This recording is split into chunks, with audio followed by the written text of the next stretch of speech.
Дорогие друзья, уважаемые радиослушатели и телезрители, здравствуйте! Вашему вниманию в прямом эфире программа «Якутск сегодня». У микрофона с вами я, редактор Вета Вишнякова. Наши режиссеры Мария Новгородова, Николай Слепцов-Айдын. А в нашей студии гости, и я рада их представить. В ближайшие 20 минут мы будем говорить на тему социальной поддержки людей с инвалидностью в рамках республиканской декады инвалидов. Поэтому говорить мы будем со специалистами в этой теме. Итак, в нашей студии заместитель руководителя Департамента социальной политики Министерства труда и социального развития Республики Саха-Якутия Изабелла Ильченко. Изабелла Михайловна, здравствуйте. Добрый день. Руководитель Республиканского социально-оздоровительного центра комплексной реабилитации инвалидов Республики Саха-Якутия Асида Алексеевна. Асида Юньевна, здравствуйте. Здравствуйте. И заместитель директора реабилитационного республиканского центра для детей и подростков с ограниченными возможностями Анна Пудова. Анна Дмитриевна, добрый день. Добрый день. Спасибо, что вы нашли время и пришли сегодня в нашу студию. Также я благодарю за организацию сегодняшнего эфира пресс-секретаря Министерства труда Республики Саха-Якутия Юлию Осипову. Большое спасибо. И первый мой вопрос, наверное, будет таким. С 1 по 10 декабря, то есть в эти дни проходит декада инвалидов в рамках Международного дня инвалидов. Расскажите, пожалуйста, о том, как это мероприятие, эта декада проходит в нашем городе и в нашей республике. Ежегодно у нас 3 декабря отмечается Международный день инвалидов. И этот день призван привлечь внимание и к проблемам людей с ограниченными возможностями. В республике на основе предложений общественных организаций, министерств и ведомств ежегодно утверждается план мероприятий декады инвалидов. В рамках декады инвалидов проводятся различные мероприятия. Это дни, открытые дни, форумы, круглые столы, различные встречи, конференции, семинары. Может быть, ваши коллеги дополнят о том, какая цель стоит при проведении таких мероприятий в этой декаде? В рамках декады инвалидов в нашем центре проводятся различные лекции, и мероприятия, и круглые столы. Хочется остановиться. У нас мы начали работать с гиперполицией, и мы проводим тематические лекции, как обезопасить себя от мошенников. И различные темы у нас есть. И у нас очень много мероприятий проводится по досуговым мероприятиям. Это у нас проводятся мастер-классы, различные творческие мероприятия и, конечно же, оздоровительные мероприятия. Это у нас дыхательная гимнастика, школа здоровья, и так далее. А у нас в нашем учреждении ежегодно проводится благотворительное мероприятие при поддержке нашего министерства, также совместно с нашим попечителем государственным цирком. Мы ежегодно проводим благотворительное мероприятие для детей-инвалидов. Это мероприятие, конечно, проводится для того, чтобы детей поддержать, оказать помощь, и их социализировать. На данном мероприятии ежегодно проводятся мастер-классы, очень много консультаций специалистов. Мы приглашаем всех подведомственных учреждений министерства, туда приходят специалисты управления социальной защиты населения, также Бюро медико-социальной экспертизы, также Социальный фонд России. В этом году мы провели 27 ноября. У нас уже мероприятие прошло. Оно прошло очень на высоком уровне, как всегда, И на этом мероприятии у нас приняли участие более 500 детей. Они получили очень много консультаций, мастер-классов, как я отметила. Также у нас вторая часть. Обычно мы проводим ежегодно концерт, который номера предоставляют любезно наши попечители. Это цирк. И также участвуют наши дети, дети подведомственных учреждений Минтруда и звезды эстрады. Декада поддержки людей с инвалидностью проходит в конце года. И это как бы такое резюме, да, того, что всех каких-то мероприятий, которые были в течение года. А в течение года какая еще помощь вашими учреждениями оказывается людям с инвалидностью и на какую помощь есть спрос? Что самое важное? Вот вы сказали про информацию про мошенников, да, это сейчас действительно актуально, потому что, ну, людей, когда человек еще и инвалид, да, и когда его вот так вот, да, с ним обойдутся, это, я не знаю, во сколько раз обиднее и тяжелее пережить, чем, допустим, человек, который, ну, более социализирован. У нас в мире поддержки инвалидов предоставляется, оказывается, и федеральные, и региональные. Региональные меры поддержки у нас инвалидов это ежемесячная жилищно-коммунальная услуга, это денежная выплата, дополнительные технические средства предоставляются, проезд в республиканские реабилитационные центры, также профессиональные профессиональные образовательные учреждения. Также отдельно есть региональные выплаты абсолютно слепым. Это ежемесячная коммунальная услуга, денежная выплата и дополнительная выплата. Есть также инвалидам по диализу есть адресная материальная помощь на аренду жилья и на проезд. И еще у нас с 2023 года на основании социального контракта есть государственная помощь, именно спецпрограмма для инвалидов. Инвалиды, мы же говорим о людях, которые вот, ну, и приобретенная, да, инвалидность в связи с какими-то заболеваниями и по возрасту. Для них какая помощь необходима, какая помощь нужна и что делается? Ну, я хочу добавить, да, у нас вот с января 2023 года мы проводим комплексную медицинскую, социальную и психологическую реабилитацию для абсолютно слепых и слабовидящих людей. К нам поступают, значит, инвалиды первой группы с сопровождением, и мы проводим комплексную реабилитацию, и плюс мы их обучаем по ориентировке и обучению по Брайлю. А сейчас в наше... вы еще дополните? Да, конечно. В нашем учреждении ежегодно проходит реабилитацию более 3000 детей-инвалидов со всей республики. Также около 500 детей получают реабилитацию по программе обязательного медицинского страхования. Заезды и квоты формируют ежегодно в конце года наше Министерство труда и социального развития. И дети с начала года приходят к нам по направлению Управления социальной защиты населения по месту жительства на 21 день. В год у нас 16 заездов. А по программе обязательного медицинского страхования дети приходят к нам с направлением участкового педиатра. У нас с прошлого года по методологии Агентства стратегических инициатив и госкорпорации «Росатом» внедрена комплексная диагностика детей с инвалидностью. Что это такое, да? Это мы заранее детей приглашаем за 2 недели до начала заезда на комплексную диагностику, где междисциплинарная команда в составе психолога, дефектолога, врача-невролога и врача ФРМ проводит комплексную диагностику на основе международной классификации функционирования, ставится цель реабилитации и составляется индивидуальный маршрут ребенка, да, реабилитации. Таким образом, мы, внедрив комплексную диагностику, мы сократили время, также упростили процесс прохождения диагностики. Да? Значит, дети заранее проходят, и с первых дней реабилитации, не теряя ни дня, они уже начинают проходить реабилитацию. Так, наше учреждение, в структуре нашего учреждения ресурсный центр ранней помощи. Это дети от 0 до 3 лет приходят. Также у нас есть отделение социально-психолого-педагогической реабилитации, социально-средовой, социально-медицинской реабилитации.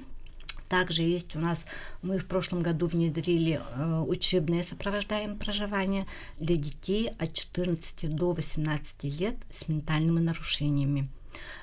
И у нас еще есть информационно-методический центр.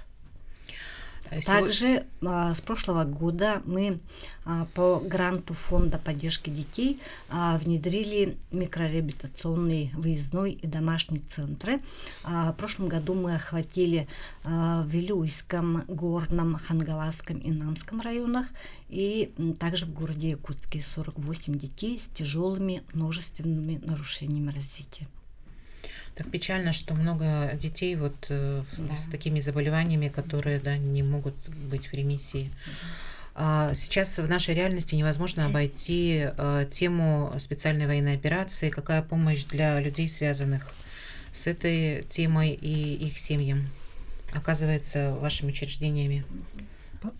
По поручению главы Республики Саха-Якутия в нашем центре проводится комплексная реабилитация для участников спецвоенной операции и для членов их семей. На сегодня уже прошли 680 участников спецвоенной операции и членов их семей.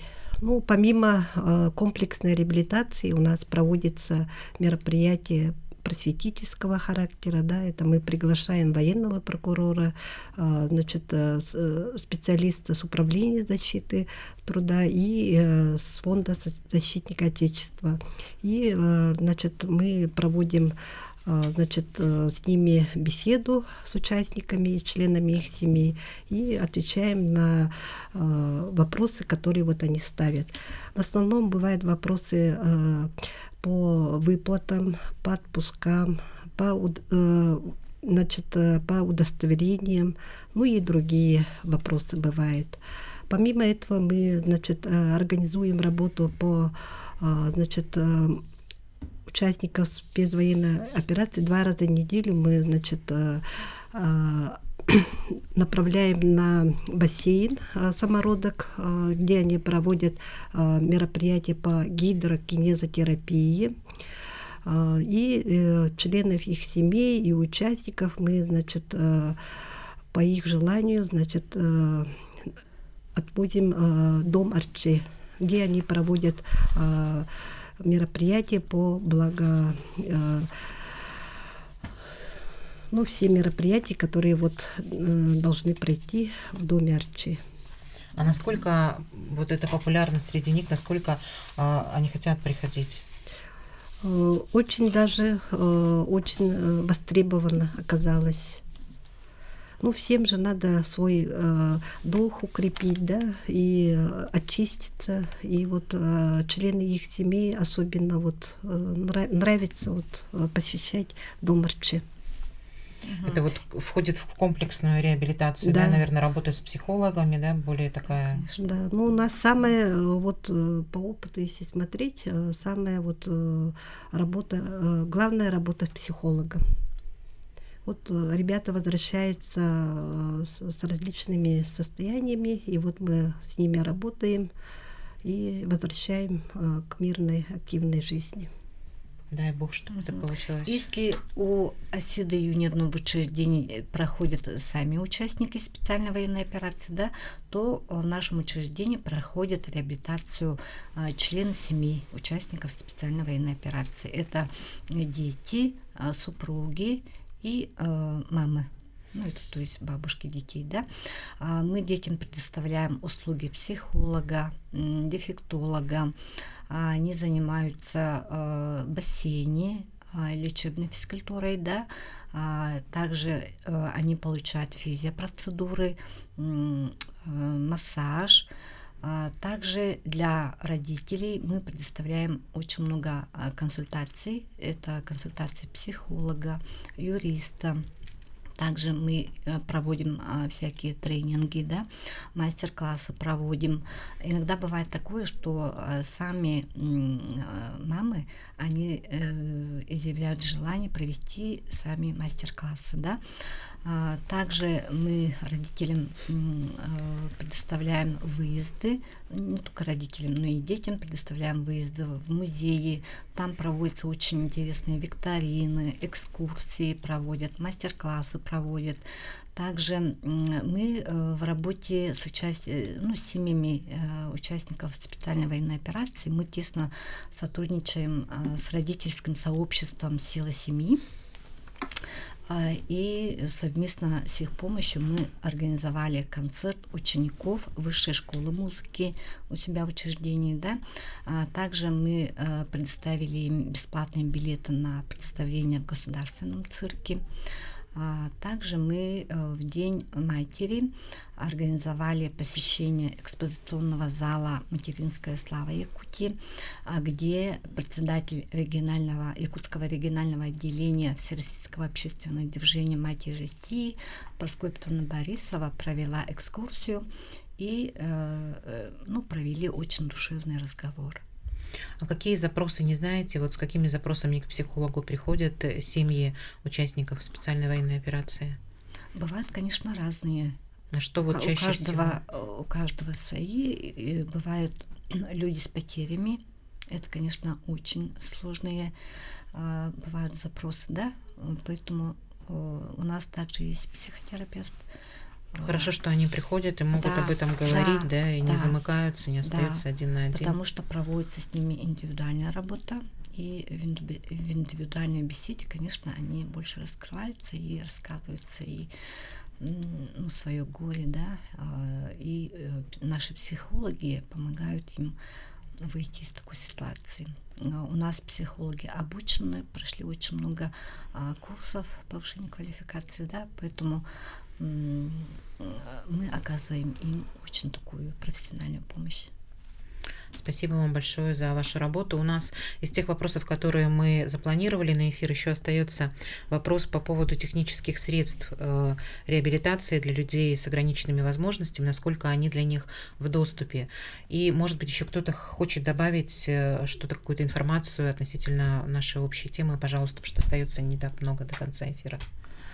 Дополнительные технические средства реабилитации за счет регионального бюджета у нас в перечне есть постановление правительства, и там входит 27 технических средств реабилитации. Раньше было 15 технических средств, и в прошлом году, с сентября, мы дополнили перечень для детей-инвалидов и инвалидов с кохлеарными имплантами и для муковисцидоза, с диагнозом. Именно они с этого года, с января 2024 года, эти комплектующие, наши новые перечни технических средств, они могут, они предоставляются как компенсация. Они сами приобретают технические средства и обращаются в управление соцзащиты и могут получить компенсацию за эти технические средства реабилитации. Вы можете, у нас передача уже заканчивается, 2 минуты остается. Может быть, хотите поздравить своих подопечных? Приближается Новый год. Может, хотите сказать несколько слов, каких-то пожеланий, пожалуйста? Сердечно поздравляем с наступающим Новым годом. Желаем всем крепкого здоровья, благополучия, душевного спокойствия и домашнего уюта. С Новым годом, с наступающим! Да, мы присоединяемся тоже к поздравлениям, конечно, дорогих наших детей, родителей. Поздравляем с наступающим Новым годом. Желаем в Новом году крепкого здоровья, чтобы у них в доме царила счастливая обстановка и, конечно, мира и добра. Да, хочется мира и добра, правда. И я хочу, пользуясь случаем, поблагодарить наши организации, общественные организации инвалидов. Это общество инвалидов, общество слепых, общество глухих, благотворительный фонд Харысхал, особый ребенок за поддержку, за оказание. Они с нами очень хорошо взаимодействуют, и мы они ближе к нашим категориям людей, и они нам их проблемы озвучивают, и мы вместе стараемся как-то, их решать. Да, их решать вместе. Содействие. Они как ваш компас, да? Да, как наш компас, наши руки, наша поддержка.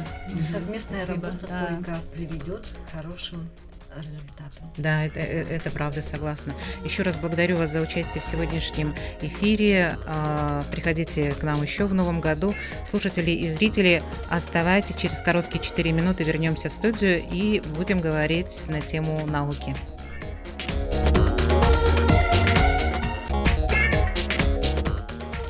Дорогие друзья, уважаемые радиослушатели и телезрители, мы продолжаем. Мы снова в прямом эфире и говорить сейчас будем на тему науки. В нашей студии ученые, и я рада их представить. Директор Якутского научно-исследовательского института сельского хозяйства, доктор биологических наук Михаил Чиросов. Михаил Михайлович, здравствуйте. Здравствуйте.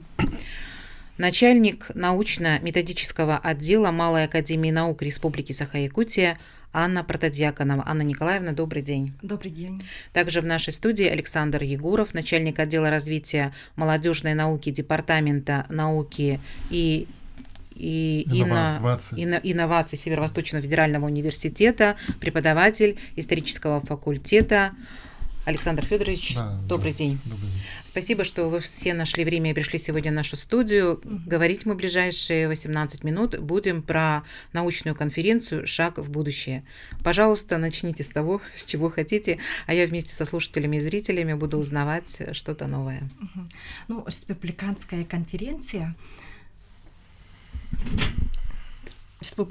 конференция Энике Харды проводится систематически, да? Вы можете вот прям блокнот немножечко подвинуть? Режиссер просит поближе микрофон, да, и чуть микрофон к себе. С 1996 года, первые годы организатором был Национальный фонд Баргары Возрождения. Да? Вот в настоящее время организаторами являются Министерство образования и науки Республики Саха-Якутия, Малая академия наук, с организаторами являются Северо-Восточный федеральный университет и наши партнеры, институты научные, да, и некоммерческая организация «Целевой фонд будущих поколений». Конференция входит в перечень мероприятий Министерства просвещения Российской Федерации, и данные сведения, да, о победителях и призерах вносятся в государственный информационный ресурс. Да, вкратце мы говорим ГИР, и эти данные ГИР, да, являются самым важным показателем высших должностных лиц Российской Федерации, также показателем качества образования региона. Ну, конференция проходит в нескольких этапах, и свою работу уже начинает с октября месяца. Октябрь-ноябрь у нас проводится школьный этап, и вот ноябрь-декабрь у нас проводится муниципальный этап, и с 8 по 11 января уже республиканский этап. То есть для того, чтобы принять участие на республиканском этапе, наши участники, юные исследователи, проходят несколько этапов отбора. Ну и у нас республиканский этап тоже проводится в нескольких этапах, да, это стендовая защита и секционное заседание. Первый день у нас 9 января проводится стендовая защита, да, в спортивном центре «Триумф», и второй день, 10 января, у нас проходит секционное заседание в учебных корпусах Северо-Восточного федерального университета. Ну и каждый год мы стараемся, да, вводить какие-то новые элементы, новые конкурсы, да, и в этом году у нас направление с каждым годом расширяется конференции, да, и в этом году конференция пройдет именно 13 секций будет, да, и 44 подсекции. В прошлом году было 42 подсекции, да. В этом году добавились 2 подсекции, это биотехнология, клеточные и амиксные технологии, да, и беспилотные авиационные системы и технологии. Также у нас впервые в этом году пройдет конкурс проектных и исследовательских работ «Юниор» имени Никиты Гаврилевича Соломонова. Ну, цель данного конкурса является увековечивание, да, памяти Соломонова и, конечно же, поддержка и стимулирование именно юных исследователей. Да. В этом конкурсе, конечно, примут участие 5, 6, 7 классы. Да. Условия и требования будут такие же, как и Инике Харды. Да? Так, то есть участники, принимая участие в этом конкурсе, они будут как бы параллельно совместно участвовать в 2 конкурсах. И еще в этом году у нас для педагогов тоже вот уже проведен, да, конкурс именных стипендий. И конкурс именных стипендий Национального фонда Баргары присуждается педагогам и ученым. Да? И первая именная стипендия присуждается, именная стипендия Никиты Гаврилевича Соломонова с именным знаком, да, ученый-наставник присуждается Исаеву Аркадию Петровичу. Но Аркадий Петрович у нас как бы давно является членом и председателем экспертной комиссии и проводит очень эффективную и продуктивную работу, наставническую работу, да, и является научным руководителем школьных экспедиций, такие как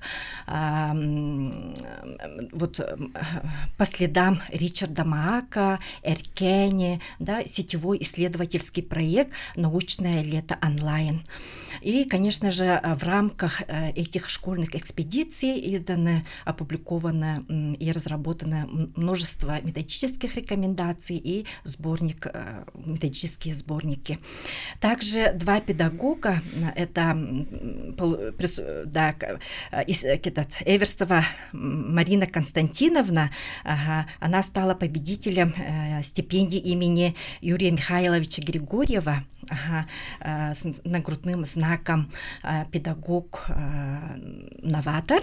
А Марина Константиновна тоже долгие годы работает в этой сфере, да, и стабильно показывает высокие результаты.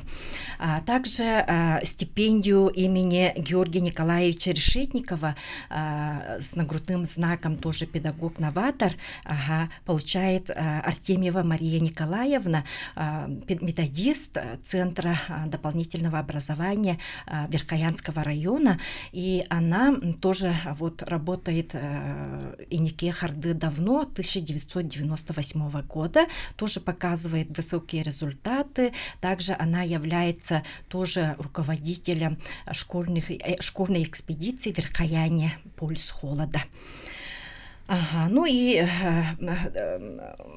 множество, да, различных мероприятий и конкурсов пройдут, общественный выбор, конкурс докладов на английском языке, профориентационная площадка, да, где наши участники ознакомятся с разными специальностями, да, о возможностях, об условиях обучения в Северо-Восточном федеральном университете. Также командный зачет у нас проводится. Для педагогов тоже проводится очень много мероприятий. Это курсы повышения квалификации, круглые столы и так далее.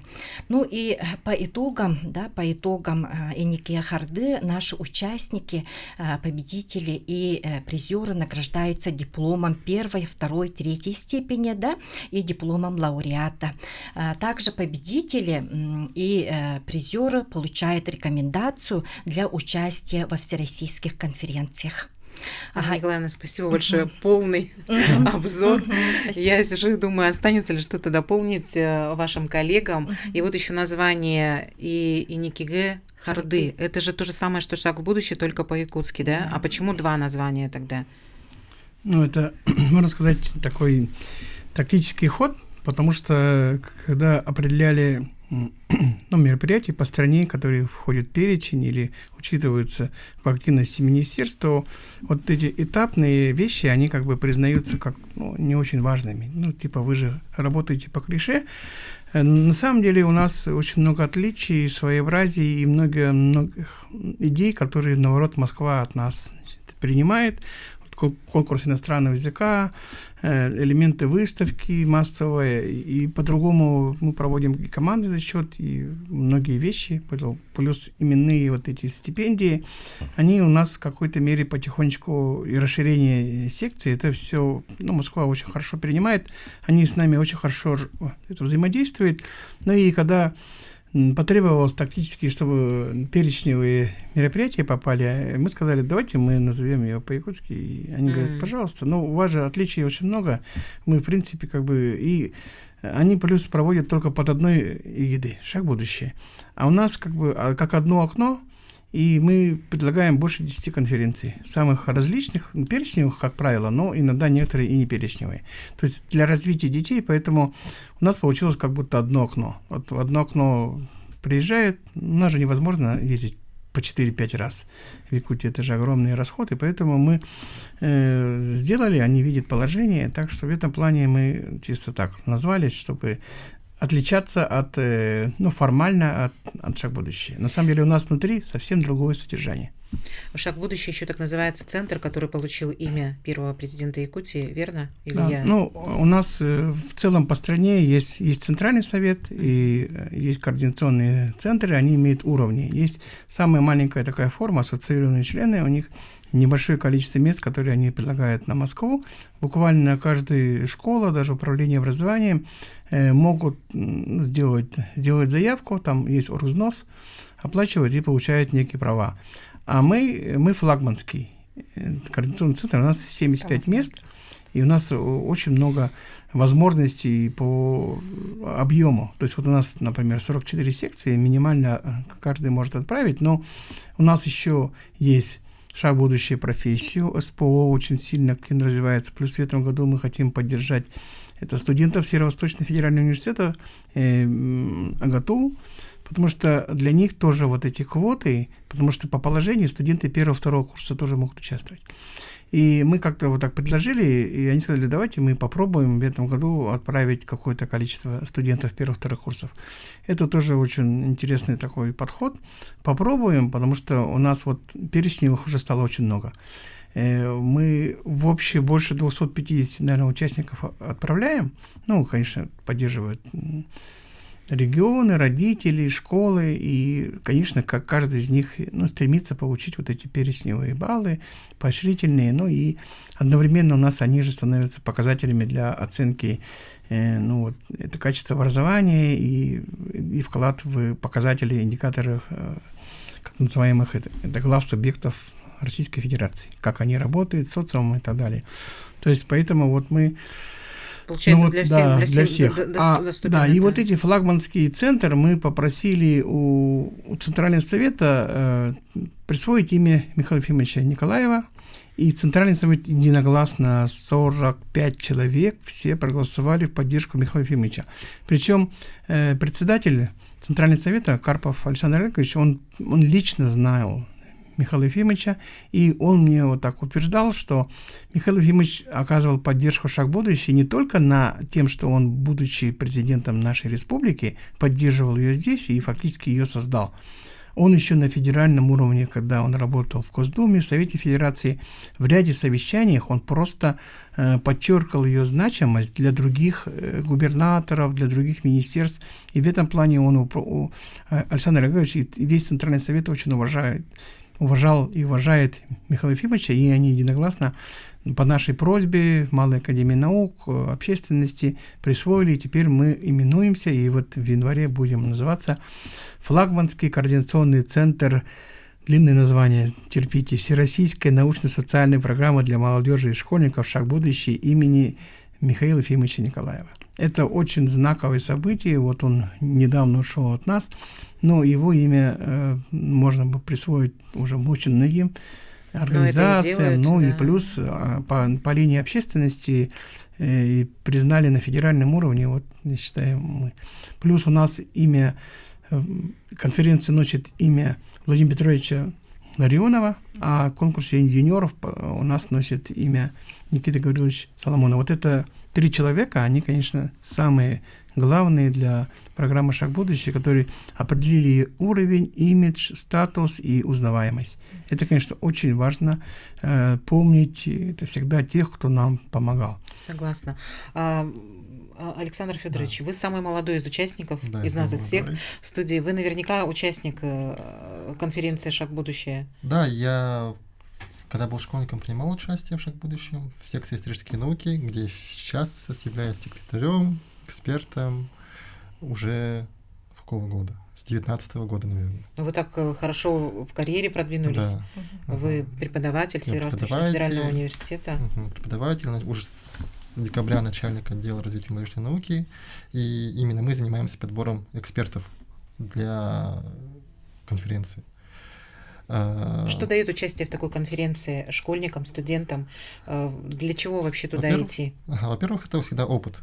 Научные знания, опыт публичных выступлений. Но помимо этого, конечно, это же, как уже сказала Анна Николаевна, это мероприятие входит в перечневый список Министерства образования Российской Федерации. Из-за этого дается баллы при поступлении в университет. Вот, да. И в том числе СФУ тоже дает баллы при поступлении в университет призерам, победителям «Шага в будущее». Что еще? И Я хотел бы дополнить, Александра. Экспертиза — это очень важно и для преподавателей. Когда идет общение с ребенком, то он, во-первых, видит будущего своего преподавателя, он разговаривает, это элемент профориентации, и еще можно спросить, он кем хочет стать, где планирует учиться, куда что у него, поступить. да, какие его интересы более узкие, чем... Иногда бывает, что вот он стоит как физик, а мечтает быть юристом. У нас такие случаи тоже бывают. То есть, соответственно, это можно всегда узнавать и делать. И я могу сказать про Северо-Восточный федеральный университет. Это фактически основной наш, колосс, двигатель всей нашей программы. Потому что все экспертные отборы на первом этапе, первые туры, молодежные, такой составы, это все с СФУ. Надо сказать, что мы в последнее время стали подтягивать и АГАТУ, и другие вузы, но без СФУ это, конечно, не было. Плюс, конечно, база, КФЕН, к которой все привыкли, которые сюда ходят. Конечно, изначально это все начиналось под влиянием академической науки. Да, академическая наука, Российская академия наук, академик Ларионов, он определил, что до сих пор 30%, наверное, экспертов, они из РАНовской системы. Это тоже очень важно.